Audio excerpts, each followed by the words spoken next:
So Kevin gives me the cool jobs, and so I get the cool job to introduce Dr. Chris Thornberg, who is our keynote speaker. So many of you have seen him on TV, in the news. You've read about it. You get the Beacon Economics results. You've come to these forums. You've been shocked and awed when you hear from him because he does stimulate our thinking at every given measure. So let me introduce Dr. Chris Thornberg for those of you who haven't met him yet. He's the founding partner of Beacon Economics. What's Beacon Economics? We're going to say it's a top-tier economic research and consulting firm based right here in California. Since founding the firm in 2006, that was right before we started BizFed. So you founded the firm, and then we got BizFed going. So maybe there's a yin and a yang there. He became the leading voice on regional economics, housing markets, labor trends, and sustainable development. Does anyone care about any of those things? He previously served as the director of UC Riverside School of Business for the Center of Economic Forecasting and Development, and he was an adjunct professor there for many years, just concluding in 23. Of course, he's most proud of his bio is that he serves on the board of BizFed Institute, and he serves on the board of New California Coalition. Oh, he's got his pin on. That's awesome. All right, Dr. Thornberg's widely recognized for his ability to translate complex data into actionable insights for who? Policymakers, business leaders, and communities. Are any of you policymakers in the room? Are any of you business leaders in the room? Wow, you're not sure who you are. Anyone represent your community in the room? All right, there we go. And the rest of you will figure out who you are at some point during the day after you wake up and get some more coffee. All right, so today, though, what's he going to do? Chris is going to provide us with an in-depth look at how housing affordability and clean energy investments are critical drivers of long-term economic growth and regional resilience. I'll just challenge you all, open your minds. My friend, Dr. Chris Thornberg. And do I have a remote control up here? Do we have a remote? No, we don't. Ah! You got to be kidding me. Yeah, Dude, I'm very click intensive. I got 30 minutes to go through all sorts of clicks.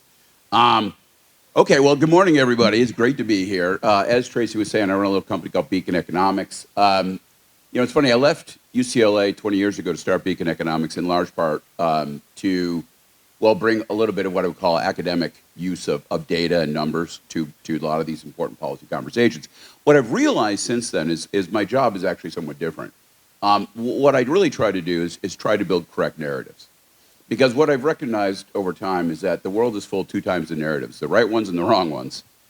And it's incredibly important to acknowledge how many of the stories we think about our economy, in fact, aren't true. In fact, when you look at the data, you find out something completely different. In a very real sense, what I've started to recognize is that my company is all about helping create the right narrative. And even when it comes to conversations about housing, okay. So with all that said, one of the narratives rather, that I first want to take on is a very simple narrative that is absolutely fundamentally incorrect, which is that California has a shortage of affordable housing. That doesn't exist. That world doesn't exist. That's not how markets operate. What we have in California is a supply crisis, a housing supply crisis. And the reason that we have housing that's gone up in price is because when you don't have enough of something, that's how the market operates. It pushes the price up to limit, of course, those who get to consume it. So what we really have is a supply crisis in California, and that supply crisis is making housing unaffordable for a certain group of people, as the case may be.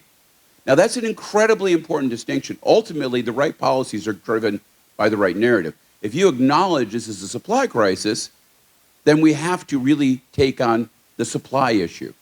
But we don't. The narrative has instead driven us to mainly confront the affordability issue. And of course, that is ultimately a game you can't win. Because unless you truly increase supply, you can't fix this.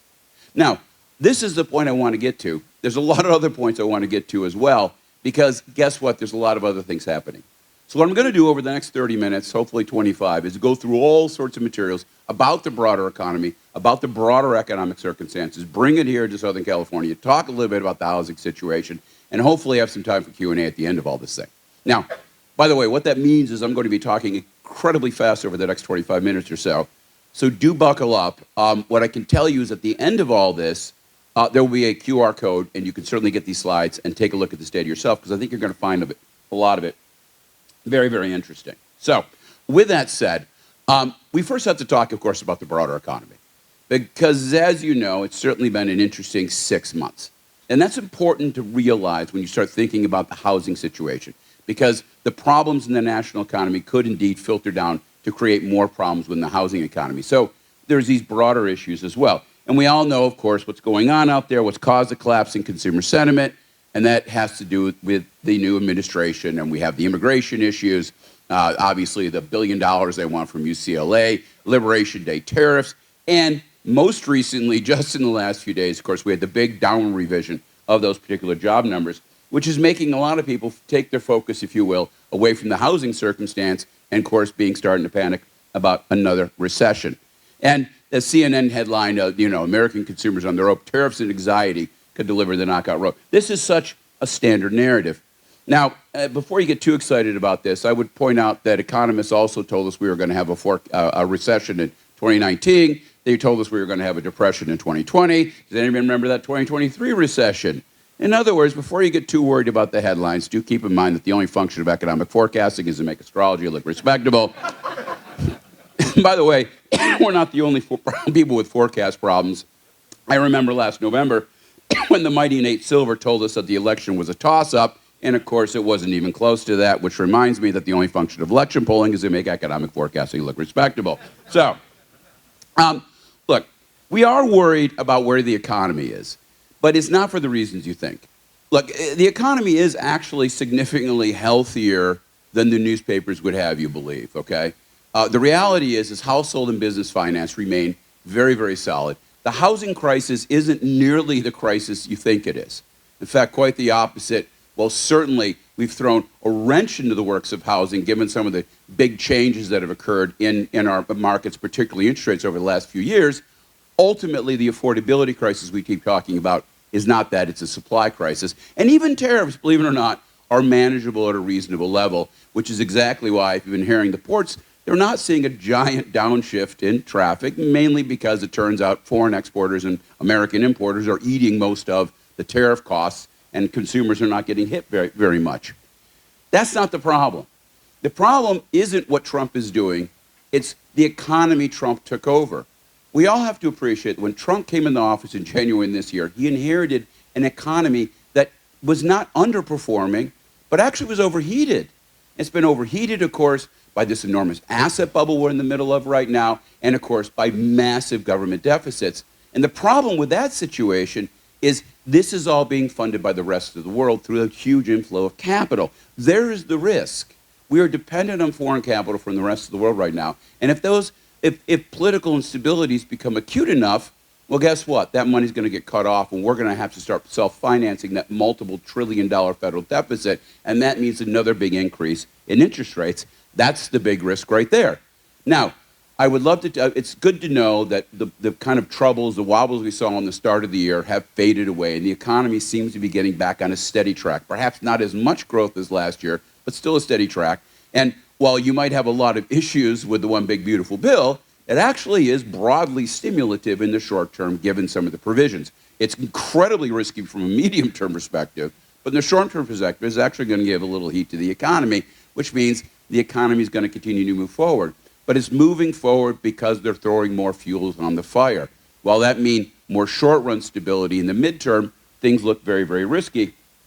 And in terms of housing, look, the cooling economy over the last couple of years has cooled the housing market. Home prices are still rising, but not as fast. The rental markets, by the way, for all our panic over rental markets, rents have been flat for 2 years now. Asking rents have not been going up. They've been absolutely flat, and renter incomes continue to rise, suggesting, of course, that we don't have a screaming rental crisis. That's simply not what's happening right now. What we have, and we continue to have, is a supply crisis. And when it comes to that front, look, we are our own worst enemy.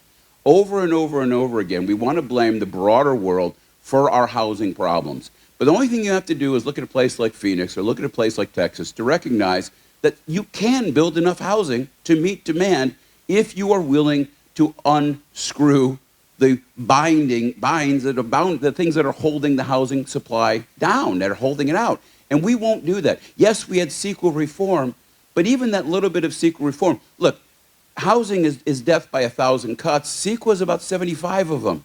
We still have 925 to deal with, and even when it came to CEQA reform, that came with some serious handcuffs. It was not a clean bill. So we still aren't truly addressing things, and the incredibly slow pace of regulatory reform means we're never really going to get in front of this thing. And if we really want to get in front of it, we have to be a lot more intentional, and that means, of course, changing those narratives about what's actually going on in housing. So, with all that said, as noted, look, I get it. The economy is slow coming into 2025 after a couple good years. We still have decent growth, but it has slowed. A lot of that is slowing in consumer spending. But even here, be careful what you're seeing. The slowing of consumer spending we're seeing in this year is not a function of incomes going down. Actually, over the last couple quarters, disposable incomes in real inflation-adjusted terms have risen to their highest out-of-pandemic level at this particular point in time. Really what you've seen is simply an increase in savings rate, which is actually a good thing because savings rates were starting to drop to a scary low level last year. So ultimately, I'm not worried about the American consumer because they are still making money. Yes, we're seeing some issues with credit card debt, for example. We're seeing some issues with auto debt. But if you look at overall consumer credit issues, particularly through the lens of foreclosures and bankruptcies, which are the highest level of household distress, those are still at record low levels at this particular point in time. And believe it or not, household debt as a percent of GDP continues to fall. After peaking back in 2008 and 2009, it is now down to a level we have not seen since about 1999. So Americans aren't even carrying that much debt. They're in financially pretty good places. What about those big downward revisions we saw in the payroll numbers that is, of course, making everybody freaked out about the economy right now? Well, it is true. The number of jobs, the overall year-over-year growth has fallen below 1%, which is kind of a scary number. And typically when you see large downward revisions, it would tend to indicate that we are going into a downturn. But one of the things to keep in mind here is that usually downturn revisions are bad news. But you can't say that this time because downward revisions has been basically the MO for the BLS over the course of the last 4 years or so. Indeed, the payroll numbers have been consistently broken, not just in the last 6 months, but really over the last 3 years. This is not a conspiracy against the Trump administration. It's simply the fact that the payroll numbers truly are broken. And I would actually argue that perhaps we did need a new BLS person simply because they didn't seem to be interested in sitting down and figuring out what's going on with that particular survey instrument. In other words, Trump probably made the right call ousting the BLS leader, but he did it for the wrong reason. And I fear, of course, he's not going to bring somebody else in to run the BLS to find the right data, but rather to provide, if you will, the right story, which may not agree with the data at this particular point in time. Here's what's really important. Other metrics of the labor market don't suggest that things are, in fact, all that weak. In fact, unemployment remains low, job openings rates remain high, there's been no increase in initial claims for unemployment. Indeed, even real wages continue to rise at a decent basis. None of this suggests there is substantial weakening in the U.S. labor market. Something else is going on with the payroll number. And even when it comes to the poverty rate, you know, it's so interesting. Right now, if you look at national poverty rate, it's a little bit below 12%, which is close to the lowest it's ever been. But you got to remember one thing about that official poverty number. That official poverty number is based on cash incomes only. It does not include any of the non-cash benefits that households get. And that would include everything from SNAP benefits to Section 8 housing benefits, a variety of, and probably most importantly, Medicaid and Medicare, and all the benefits that we do actually put in place. You know, the CBO has another estimate that includes all these things, and according to their estimate of poverty rate right now, the poverty rate in the United States is below 1%, by far and away the lowest it's ever been, once we include all the social benefits that are there for lower income families. So actually, things are pretty damn good right now, despite the fact, of course, that our narrative suggests the exact opposite. So what is going on with the labor market? Well, for me, it's kind of obvious. Why are we adding a lot of jobs? Well, likely because our labor force is probably contracting. You're not seeing that, because the labor force data takes a lot longer to revise than the payroll data does. But we all know the new administration is incredibly anti-immigrant. You've seen, of course, the raids. And ultimately, even if they don't, look, for all the weeks of shutting down downtown LA, the current number is they've arrested about 4,000 people in LA County. The estimates are there's about 700,000 undocumented people living in LA County, more than any other county in the United States right now. So they haven't captured a fraction of the people who live here, which proves that, by the way, no matter what your view on immigration is, shutting down downtown LA isn't going to solve your problem, right?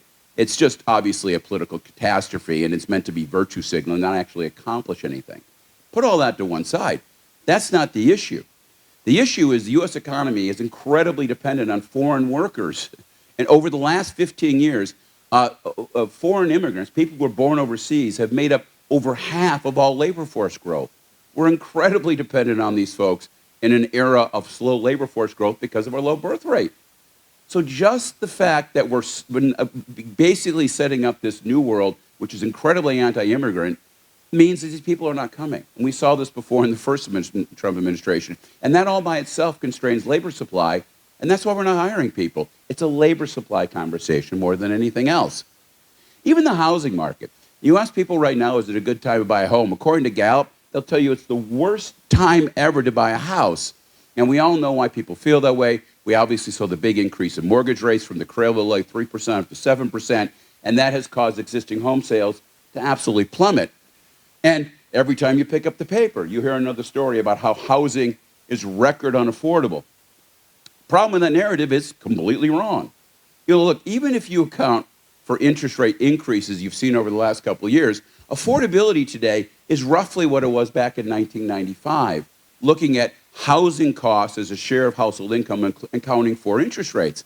Housing really isn't all that unaffordable right now, despite all the stories of the contrast. In fact, the real interesting thing is how incredibly affordable housing was between 2009 and 2020. That's the really interesting part, because while we had record affordability because of low interest rates in those years, nobody was buying homes. Why was nobody buying home? Well, mainly because we kept running around telling everybody homes weren't affordable. The power of the narrative is a very scary thing when you see it happening. Ultimately, our problem in housing, in California, but in the nation overall, is the fact that we simply don't have enough housing. And that's true for overall housing stock because of a decade of weak growth. It's true because of the existing home sales, which are very, very existing few home sales. And that's why, despite the increase in interest rate, despite everybody's narrative of how unaffordable housing is, home prices continue to rise. Here in LA right now, the median home price is almost $1 million, and it's risen 2.6% over the course of the last year, 42% over the course of the last year. Ultimately, this is a supply situation. What's amazing is we continue to see good supply despite high labor costs, despite high material costs, despite those high interest rates. Overall housing starts are still running close to 1.5 million per year, and single families remain strong. What's the real problem in housing is that the filtering mechanism is broken down. Now, for those of you wondering what filtering is, it all boils down to this. How do you supply housing at the bottom of the market? You don't build housing at the bottom of the market. That's not how housing markets operate. Builders typically like to build at the top end of the overall housing market. And that's okay, because if you build a fancy new home, someone's going to move into that home and leave their formerly fancy new home. And somebody will move into that house, and somebody will move into that house. And then that entry-level house that, of course, was made vacant, well, your apartment person moves into that one. That's their first home. That's called the filtering process. By the way, if you don't believe in filtering, the opposite of filtering is gentrification. Because if you don't build at the top, then higher income folks push into the bottom and displace people through the price mechanism. Filtering is how housing is typically supplied. Gentrification is what happens when filtering breaks down. And the real problem we have right now in, of course, the United States is that we're simply not having a normal filtering process because of all those people in homes that have a 30-year fixed-rate mortgage at 2.75% that you will pry from their cold, dead hands. Simple as that. They're not going to move. And as a result of that, the market is having a tough time supplying the needs, even though there's plenty of demand right now. On the multifamily front, permits both surge and calm down a bit. Vacancy rates have come up, but that's because of oversupply largely in the Southeast. Here in Southern California, We continue to have relatively low vacancy rates, but even here, supply has come online with a little bit of cooling in the market. It's worth noting in LA and Orange County, average asking rents have not grown at all in 3 years. Let me repeat, average asking rents in 3 years have not grown. Vacancy rates have simply drifted up. It is actually a better market for renters now than it was a couple of years ago, despite the fact that you'll never ever see that story in the LA Times. And of course, inflation has cooled. Interest rates, while they're higher than they were, have stabilized and come down a little bit. But with all this relatively good news, you don't see it in the data. You know, again, if you're looking at the University of Michigan consumer sentiment, you're looking at the Gallup poll of U.S. satisfaction, the fact that people still believe that inflation made finances worse for Americans last year, and how many Americans thought inflation was a big deal coming into an election year, despite the fact that real wages were rising. 7 out of 10 college students telling us that the country economy is on the wrong track, largely because their new employer has asked them to maybe possibly come to the office 2 days a week, please, maybe. And even the most ridiculous thing of all, that 7 out of 10 people in the United States believe their children are going to have a worse standard of life than they do, despite the fact that they have eyes and can see how their children actually live right now. It's amazing to me we live in this world, but that goes back to the basic idea. There are narratives of reality, and they don't necessarily overlap. Now, you know, there are a lot of economists who acknowledge this. Schiller wrote a book. Keynes famously said markets are moved by animal spirits. Will Rogers said it isn't what we don't know that gives us trouble, it's what we know that ain't so. But over and over and over, you see the issue of differences between narratives and reality pushing our policies in dangerous directions. For example, take California. We know our employment growth is incredibly slow. Our unemployment rate has drifted up compared to the nation. Real output in the state is basically flattened over the last couple of years after growing much faster than the U.S. for over a decade. And that's true here in Southern California. Right now in LA, the number of payroll jobs this county has is down about 1% from where we were prior to the pandemic. Not good growth numbers, particularly when you compare us to Phoenix, Vegas, or Miami, all which have seen 8 to 9% growth in real payroll jobs. But of course, put aside the number of people, let's look at the quality of life here. Well, believe it or not, incomes are rising faster in California than they are in the rest of the nation. Per capita income is rising faster here. And of course, of the 3,000 counties in the United States, no fewer than 11 of those counties in the highest 100 in terms of income are right here in California. We're still by far and away the most expensive zip code on the block, in the city rather. As for California inequality, well again, our official poverty rate is about as low as it's ever been. It's nice to know that Hispanic and African American households have seen more increase in their incomes than the average over the course of the last 5 years, all suggesting that inequality is falling here. But of course, all we ever hear is that poverty rates are rising, despite the fact that the data tells us something completely different. If you look a little closer, look, median household incomes here in LA continue to rise. It's close to 90,000.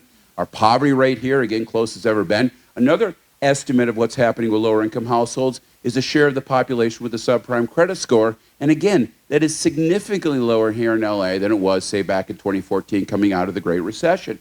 We just don't see these signs of significant distress for most of the population.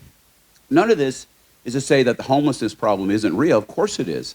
But the question is that symptomatic of a broader malaise, or is it the exception? And the answer is, honestly, it's the exception. Look, if you want to know why we're not growing as fast as other states, it's not complicated. In the last 5 years, this state has added about 386,000 jobs, but of course that's because we only added 121,000 people to our labor force. You want to see the most depressing number? Why does Texas grow faster than us? Well, that's because Texas has added 1.7 million people to its labor force in the last 5 years. California has added 120,000. We're simply not growing our labor force. You can't hire someone who doesn't exist. Why isn't our labor force growing? Well, it's because people are fleeing the state. I always love that term. People are fleeing California. What are they fleeing? High housing costs, inequality, woke culture, I don't know. Come up with your own story there. The answer, of course, is they're not fleeing. They are not fleeing. If people are fleeing, there is a distinct empirical result of that, and it's higher vacancy rates. There aren't higher vacancy rates, quite the opposite. Vacancy rates in California are about as low as they've ever been. The real issue is, of course, is that people are doing so well in the state that they're spreading out. The real issue is there's been a big decrease in people per household. And when there's a decrease in people per household in a fixed housing stock, Well, that pressure pushes prices up and pushes somebody out. Some people leave the state, some people leave the county. If you don't have the wherewithal to do either one of those things, well, you end up in the alley as a homeless person. The story is we have rising homelessness because renters are doing so bad. The reality is we have rising homelessness because renters are doing so well. It's a different story and an incredibly important one. And of course, LA, when it comes to this conversation, we are near the bottom, mainly because of the fact that our labor force is falling at a dramatic pace. You ask why, and again, it's because we just won't build housing. Think of this for a second. Over the last decade, the population of LA County has fallen by 2%. But the number of households, of occupied housing units, has gone up by 7.3%. How do we manage that? Well, it's because people per household has dropped by 9%, which doesn't seem like a lot, but what it means is basically every bit of new housing we have built in LA County has only met the growth in local demand, and it doesn't allow any more space for anybody to move in here. And you can see that warping in terms of not having labor force growth and the kind of labor force we do have, well, it's driven by people who are moving here, who tend to be higher income, more educated, and they don't have kids. And sure, that makes the numbers look good, and for these folks, they can afford this housing, but other folks have to leave as a result of that pricing pressure. And this boils down to the fact that what we need here is supply, supply, supply. And we're just not doing it. Look, for all our meddling around the edges, for all our efforts in terms of building housing supply, we haven't done it. Our housing supply peaked a little bit in this last, about 2015, 2016. We saw good numbers in terms of multifamily, but that's cooled off a lot. Single family is still very, very weak, below where it was in 2004. And just look at the numbers we were at back in the late 1980s. In the 1980s, we were building 18,000 units, or permitting 18,000 units per quarter. We can build a lot more. I know, because we have done it. But we just won't let it happen. That's the problem. Why? Because we focus on affordability. How bad is affordability? Believe it or not, it doesn't look that bad. Even for owned housing. Take, for example, the fact that you have not seen a substantial decline in the home ownership rate in LA County over the course of the last decade. And if you take a look at where, say, for example, LA is in terms of the share of cost burden owners, well, we're a little above the national average. You look at new buyers, believe it or not, it's actually a lower number. Right now, a median cost to income new buyers, is a little higher than it was, right? But it's actually still below where it was in the run-up to the Great Recession. Yes, it's up a bit, but not nearly as much as you might think, given these crazy numbers, because incomes for homeowners are going up. But as much as homeowner incomes are going up, renter incomes are even growing faster. And again, some of this has to do with the fact that wages for specific jobs are growing up, but a lot of it has to do with the basic overall gentrification. Higher income, higher skilled people moving in, and lower skilled families having to move out. And that's exactly what's pushing rents up. What's pushing rents up is incomes. And you could see that, of course, in terms of overall median rent-to-income ratios. In LA, back in 2013, rent-to-income ratios were 35%. In 2023, it was 34%. It has not changed in a decade. What you have seen in a decade is a big increase in, if you will, housing demand. Look at the big decrease in people per rental housing here in LA County. At one point in time, there was about 2.9 people per rental unit. Today, it's 2.5. It's dropping faster than it is for homeowners. And even on the right-hand side, you can see renter households, people per bedroom. The fastest growing type of housing in California is one person living in a two-bedroom apartment. That is a sign of income and wealth. If you're really worried about your housing costs, get a roommate. But kids don't do that anymore because they don't have to. And you're even seeing that, of course, in low-income families. If you look at households who are below HUD limits in 2023, the biggest growth in even low-income families are 1- and 2-person households. There's a big decline in higher-income households. So this is really a function of just not building enough. But, of course, where's our head at? Well, if you look at share of renters late on rent, that continues to fall. Post-rent income, as high as it's ever been, yet most residents believe that homelessness is an affordability problem, and of course that's exactly what the city council, our city council, many other city councils believe as well. But then you see them leaning in on this in terms of talking about more rent control. But rent control doesn't fix the supply problem. In fact, what it does is having rent control encourages people to spread out more. If you don't have to worry about being evicted, if you don't have to worry about your rent going up, why have a roommate?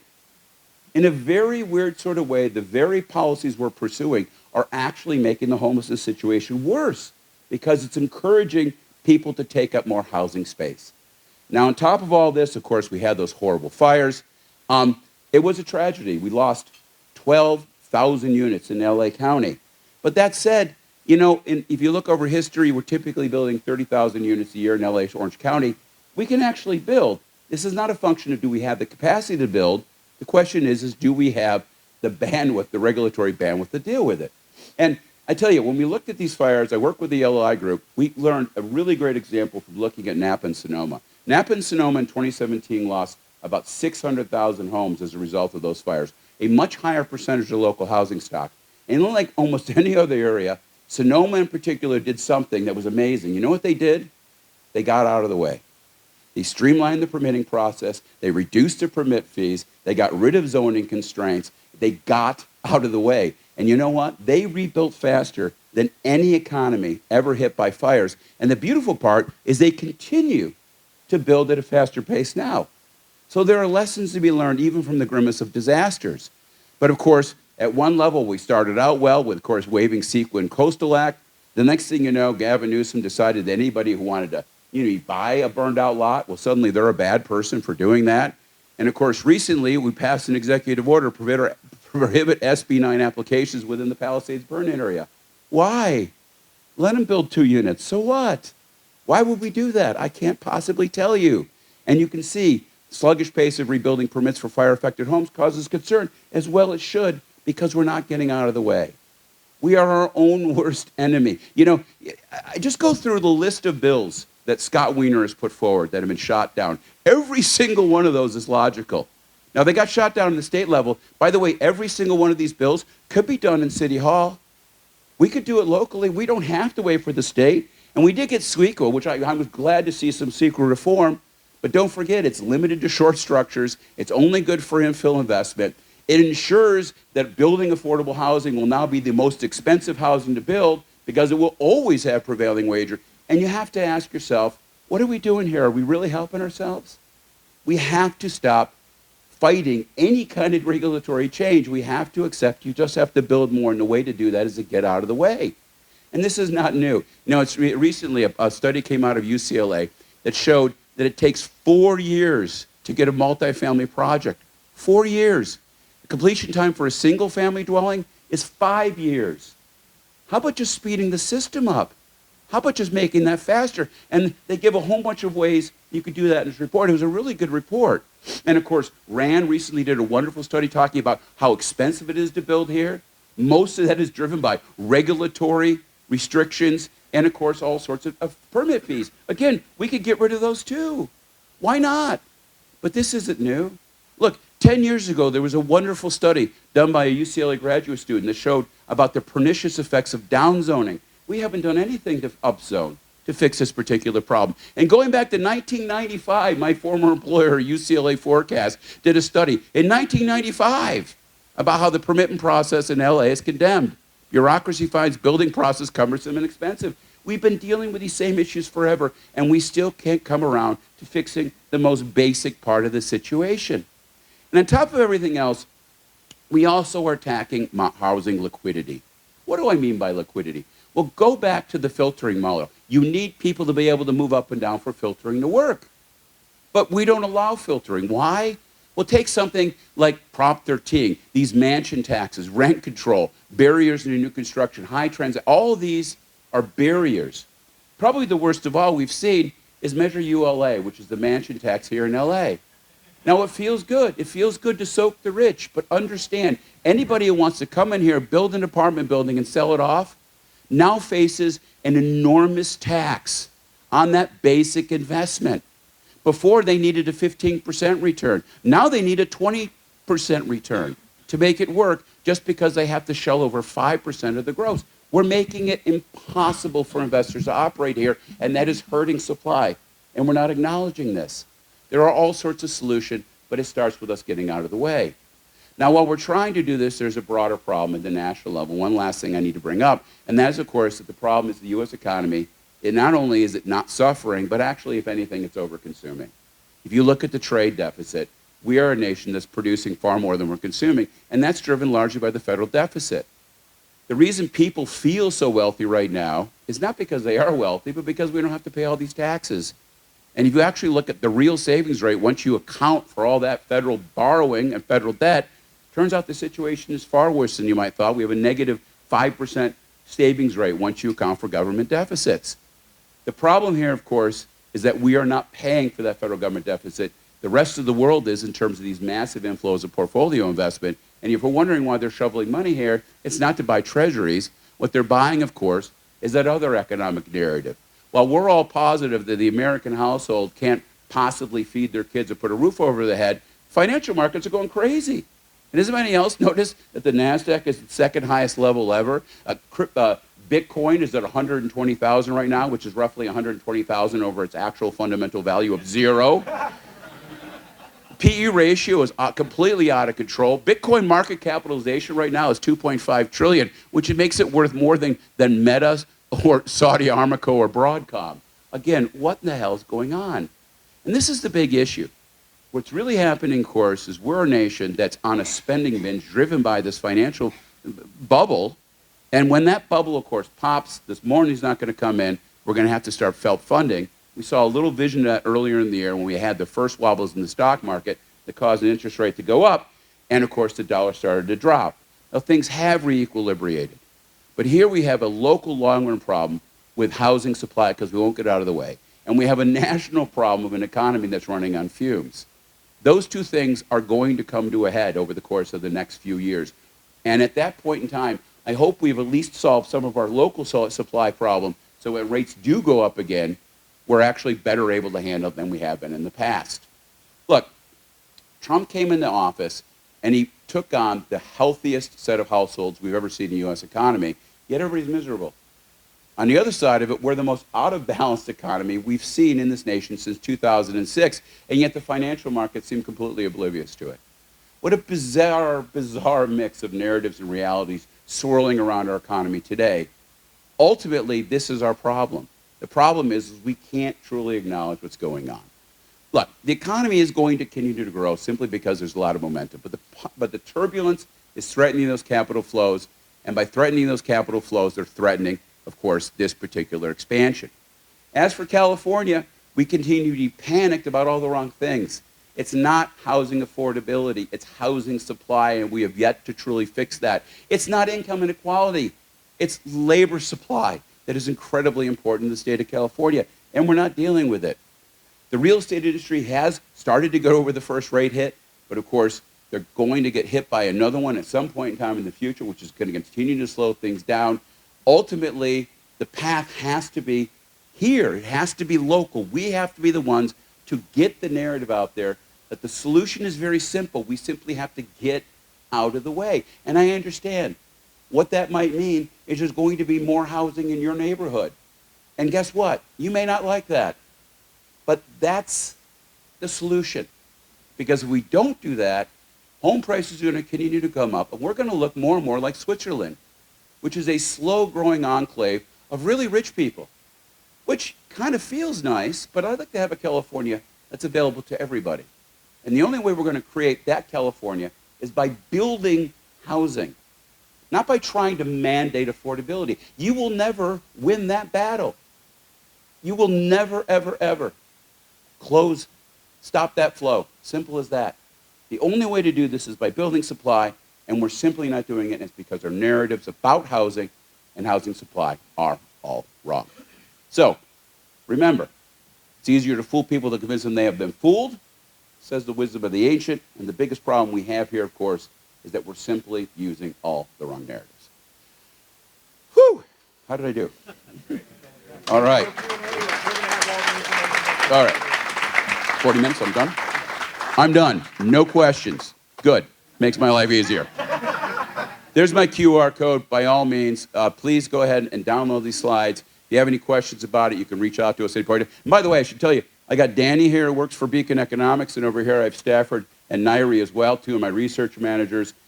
They came today to see my mess of a slideshow, And if you have questions about Beacon and what we do, please reach out to any of them. Thank you all very much.